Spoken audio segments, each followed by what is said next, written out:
ಪ್ರಾಣಿಜನ್ಯ ರೋಗಗಳು ಅಂದರೆ ಪ್ರಾಣಿಗಳಿಂದ ಮನುಷ್ಯರಿಗೆ ಬರುವಂತಹ ಒಂದಿಷ್ಟು ಮಹತ್ವದ ರೋಗಗಳಿದ್ದಾವೆ. ಅವು ಯಾವುವೆಂದರೆ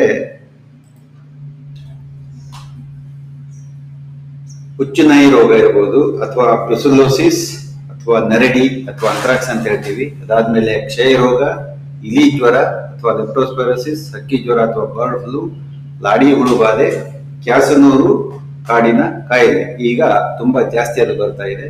ಇದಾದ್ಮೇಲೆ ಮೈಕೋಸ್ಪೋರಿಯಾ ಇತ್ಯಾದಿ ಅನೇಕ ಕಾಯಿಲೆಗಳು ಪ್ರಾಣಿಗಳಿಂದ ಮನುಷ್ಯನಿಗೆ ಬರ್ತವೆ. ಅದರಲ್ಲಿ ಬಹಳ ಮುಖ್ಯವಾಗಿ ಇತ್ತೀಚೆಗೆ ಒಂದಿಷ್ಟು ಸಂಶಯ ನಮಗೆ ಬಂದಿದ್ದು, ಈ ಕಾಡು ಪ್ರಾಣಿ ಪೆಂಗೋಲಿನ್ ಇದು ನಮಗೆ COVID-19 ತಂತ ಎಂಬ ಒಂದಷ್ಟು ಸಂಶಯಗಳು ಇಲ್ಲಿದ್ವು. ಅದಾದ್ಮೇಲೆ ಹಂದಿಗಳಿರಬಹುದು ಅಥವಾ ಮೊಲಗಳು, ಗಿನಿಪಿಗ್ಗಳು, ಚಿಕನ್ ಇವು ಸಹಿತ ಒಂದಿಷ್ಟು ಕಾಯಿಲೆಗಳು ಬರ್ತವೆ ಅಂತಿದೆ. ಅದರಲ್ಲಿ ಅತ್ಯಂತ ಮಹತ್ವದ ಕಾಯಿಲೆ ಅಂತಂದ್ರೆ ಹುಚ್ಚುನಾಯಿ ಕಾಯಿಲೆ. ಇದು ಖಚಿತವಾಗಿ ಸಾವನ್ನು ಉಂಟು ಮಾಡುವ ಒಂದು ಕಾಯಿಲೆ. ಪ್ರಪಂಚದಲ್ಲಿ ಹುಚ್ಚುನಾಯಿ ಬಂದ ಮೇಲೆ, ಲಕ್ಷಣಗಳು ಕಾಣಿಸಿಕೊಂಡ ಮೇಲೆ ಬದುಕಿದ ಯಾವುದೇ ಒಂದು ಉದಾಹರಣೆಗಳು ಇಲ್ಲ. ಪ್ರಪಂಚದಲ್ಲಿ ಪ್ರತಿ ವರ್ಷ 30,000 ಮತ್ತು ಭಾರತದಲ್ಲಿ ಅದರಲ್ಲಿ 15ರಿಂದ 20,000 ಜನರು ಈ ರೇಬೀಸ್ ಕಾಯಿಲೆಯಿಂದ ಮರಣವನ್ನ ಅಪ್ತಾರೆ. ಅಂದ್ರೆ ಪ್ರಪಂಚದ ರೇಬೀಸ್ನ 80% ಸಾವು ಭಾರತದಲ್ಲಿಯೇ ಆಗ್ತಾ ಇದೆ. ರ್ಯಾಬ್ಡೋ ವೈರಾಣು ಇದು ರೇಬೀಸ್ ಅನ್ನ ಉಂಟು ಮಾಡುವ ಒಂದು ವೈರಾಣು.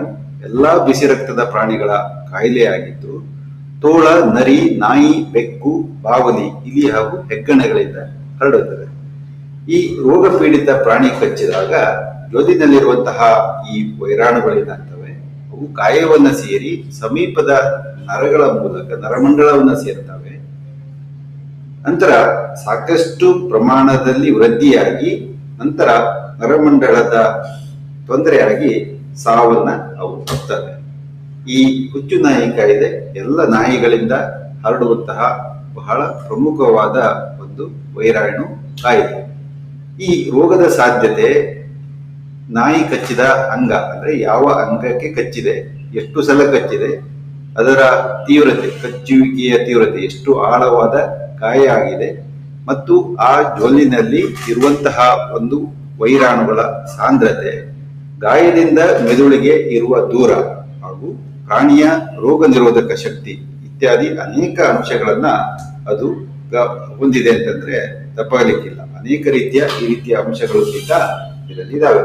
ರೇಬೀಸ್ ರೋಗ ಲಕ್ಷಣಗಳು ಮಂದ ಮತ್ತು ರೌದ್ರ ಸ್ವರೂಪ ಎಂದು 2 ವಿಧದಲ್ಲಿ ವಿಭಾಗಿಸಲ್ಪಟ್ಟಿದ್ದಾವೆ. ರೇಬೀಸ್ ಪೀಡಿತ ಜಾನುವಾರುಗಳಲ್ಲಿ ಕೆಲವೊಮ್ಮೆ ಜ್ವರ ಬರಬಹುದು, ಸ್ವಭಾವದಲ್ಲಿ ವ್ಯತ್ಯಾಸ, ಮಣ್ಣು ಕಲ್ಲು ಕಚ್ಚುವುದು, ಜೊಲ್ಲು ಸುರಿಸುವುದು, ಗಂಟಲಿನ ಪಾರ್ಶ್ವವಾಯು ಅಂದ್ರೆ ನೀರನ್ನು ಕುಡಿಯಲು ಅದರ ಸಾಧ್ಯ ಆಗೋದಿಲ್ಲ, ಆಹಾರ ಮತ್ತು ನೀರು ಸೇವಿಸದೆ 1 ವಾರದಿಂದ ಹಿಡಿದು 10 ದಿನಗಳವರೆಗೆ ಜಾನುವಾರುಗಳ ಸಾವು ಸಂಭವಿಸುತ್ತದೆ. ಇದಾದ್ಮೇಲೆ 2 ತಿಂಗಳ ನಾಯಿ ಮತ್ತು ಮರಿಗಳಿಗೆ ಪ್ರಥಮ ಚುಚ್ಚುಮದ್ದಿನ ನಂತರ ಬೂಸ್ಟರ್ ಲಸಿಕೆಯನ್ನ ಕಡ್ಡಾಯವಾಗಿ 3 ತಿಂಗಳ ವಯಸ್ಸಿಗೆ ಹಾಕಿಸಬೇಕಾಗತ್ತೆ.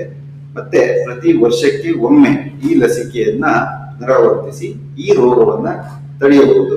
ಯಾವುದೇ ಒಂದು ಕಚ್ಚಿದ ಗಾಯ, ನಾಯಿ ಕಚ್ಚಿದಿರಬಹುದು, ಬೆಕ್ಕು, ಇಲಿ, ಇತರ ಯಾವುದೇ ಪ್ರಾಣಿಗಳು ಕಚ್ಚಿದ ಗಾಯವನ್ನ ನಿರ್ಲಕ್ಷ್ಯ ಮಾಡದೆ ವೈದ್ಯರ ಹತ್ತಿರ ತೋರಿಸಿ ಅದರ ಚಿಕಿತ್ಸೆಯನ್ನ ಮತ್ತು ಚುಚ್ಚುಮದ್ದನ್ನ ತೆಗೆದುಕೊಳ್ಳಬೇಕು. ಇದು ಬಹಳ ಮುಖ್ಯವಾದ ಒಂದು ಅಂಶ.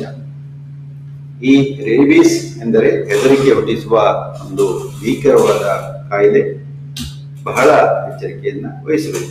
ಮತ್ತೊಂದು ಕಾಯಿಲೆ ಅಂತಂದ್ರೆ ಬ್ರುಸೆಲ್ಲೋಸಿಸ್. ಇದು ಬ್ಯಾಕ್ಟೀರಿಯಾ ಕಾಯಿಲೆ.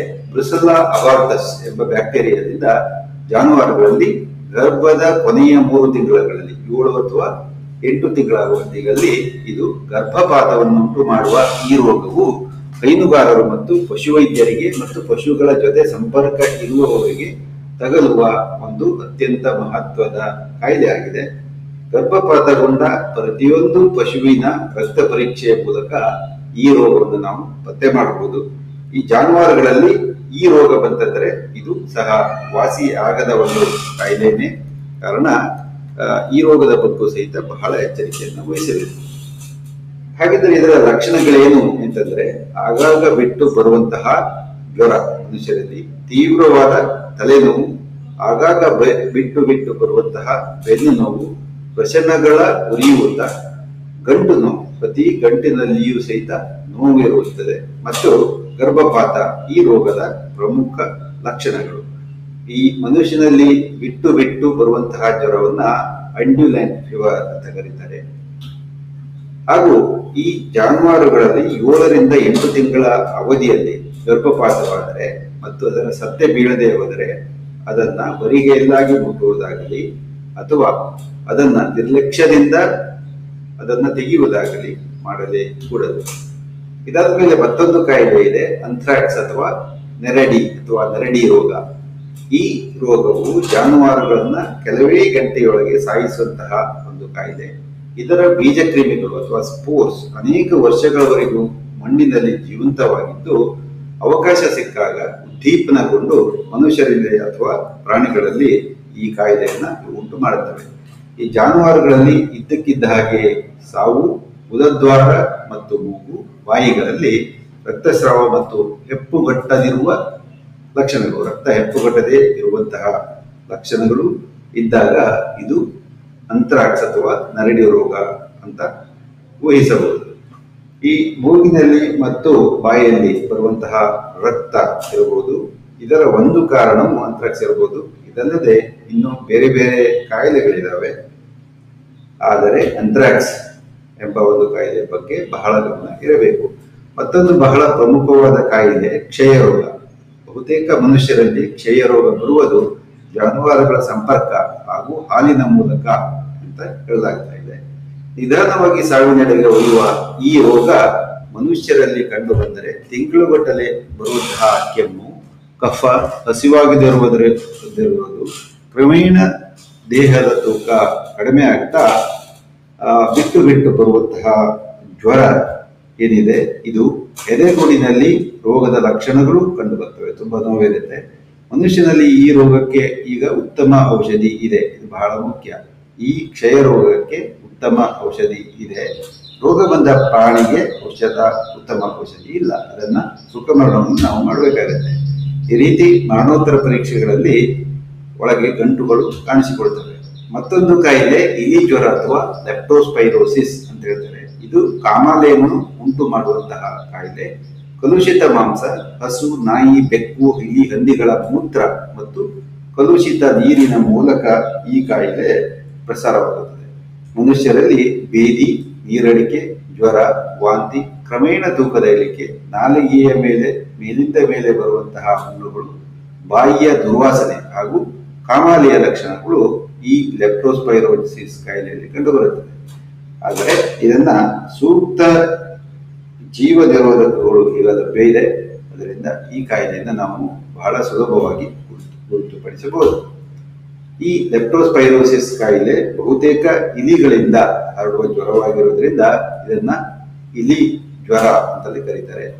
ಇಲಿ ಏನಿದೆ, ಸಾಕಷ್ಟು ಬ್ಯಾಕ್ಟೀರಿಯಾಗಳನ್ನ ಹೊಂದಿರುವುದರಿಂದ ಅದೇನ್ ಮಾಡುತ್ತೆ, ನೀರನ್ನ ಮತ್ತು ಮನುಷ್ಯನು ತಿನ್ನುವಂತಹ ಆಹಾರವನ್ನು ಕಲುಷಿತಗೊಳಿಸುವುದರಿಂದ ಆತನಿಗೆ ಕಾಯಿಲೆ ಬರುವ ಲಕ್ಷಣಗಳು ತುಂಬಾ ಜಾಸ್ತಿ ಇರುತ್ತವೆ. ಇದಲ್ಲದೆ ಹಕ್ಕಿ ಜ್ವರ ಅಥವಾ H5N1 ಅಥವಾ ಏವಿಯನ್ ಇನ್ಫ್ಲೂಯೆಂಜಾ ಅಥವಾ ಬರ್ಡ್ ಫ್ಲೂ ಅಂತ ಹೇಳ್ಬೋದು, ಲಾಡಿ ಹುಳು ಕಾಯಿಲೆ, ಇದಕ್ಕೆ ಹೈಡಾಟಿಡ್ ಸಿಸ್ಟ್ ಅಂತ ಹೇಳ್ತೀವಿ. ಅದಾದ್ಮೇಲೆ ಇತ್ತೀಚೆಗೆ ಬರ್ತಾ ಇರುವಂತಹ ಕ್ಯಾಸನೂರು ಕಾಡಿನ ಕಾಯಿಲೆ ಅಥವಾ ಮಂಗನ ಕಾಯಿಲೆ, ಇದು ಬಹಳ ಇತ್ತೀಚೆಗೆ ಉತ್ತರ ಕನ್ನಡ ಜಿಲ್ಲೆ, ಶಿವಮೊಗ್ಗ ಜಿಲ್ಲೆ ಮತ್ತು ಸುತ್ತಮುತ್ತಲಿನ ಜಿಲ್ಲೆಗಳಲ್ಲಿ ಬಹಳ ಸಾಮಾನ್ಯವಾಗಿ ಬರ್ತಾ ಇದೆ. ಇದಲ್ಲದೆ ಮೈಕೋಸ್ಪೋರಿಯಂ ಅಥವಾ ಇದು ಕಜ್ಜಿ, ತುರುಕೆ ಇತ್ಯಾದಿಗಳನ್ನು ಉಂಟು ಮಾಡುವಂತಹ ಒಂದು ಕಾಯಿಲೆ. ಈ ಕಾಯಿಲೆ ಸಹಿತ ಮನುಷ್ಯರಿಗೆ ಪ್ರಾಣಿಗಳಿಂದ ಹರಡುವ ಕಾಯಿಲೆ. ಇದಕ್ಕೆ ಮಿಗಮಾನವ ಕಾಯಿಲೆಗಳು ಅಂತ ಸಹಿತ ಕರೆಯಬಹುದು. ಕಾರಣ ಇವುಗಳ ಬಗ್ಗೆ ಬಹಳ ಎಚ್ಚರವಾಗಿರಬೇಕು. ಅನೇಕ ಜನ ತಮ್ಮ ನಾಯಿಗಳನ್ನ ಜಾಸ್ತಿ ಮುದ್ದಿಸುವ ಹವ್ಯಾಸವನ್ನ ಹೊಂದಿರುತ್ತಾರೆ. ಕಾರಣ ಅದರ ಬಗ್ಗೆ ಎಚ್ಚರಿಕೆಯಿಂದ ಇರಬೇಕು. ಇಲ್ಲಿ ಅನೇಕ ರೀತಿಯ ಪಶು ಪಕ್ಷಿಗಳು, ಪ್ರಾಣಿಗಳು, ಕಾಡು ಪ್ರಾಣಿಗಳು ಸಹಿತ ಏನ್ ಮಾಡಬಹುದು ಅಂತಂದ್ರೆ ಈ ಪ್ರಾಣಿಜನ್ಯ ರೋಗವನ್ನ ಮನುಷ್ಯನಿಗೆ ಬರುತ್ತೆ. ಈ ಚಿಂಪಾಂಜಿ ಏನಿದೆ ಇದು ಎಬೋಲಾ ವೈರಸ್ ನ ಮೂಲ ಜನಕ ಅಂತ ಕರೀಬಹುದು. ಈ ವೆಂಪೈರ್ ಬಾವಲಿಗಳು ನಮ್ಮ ದೇಶದಲ್ಲಿ ಇಲ್ಲ.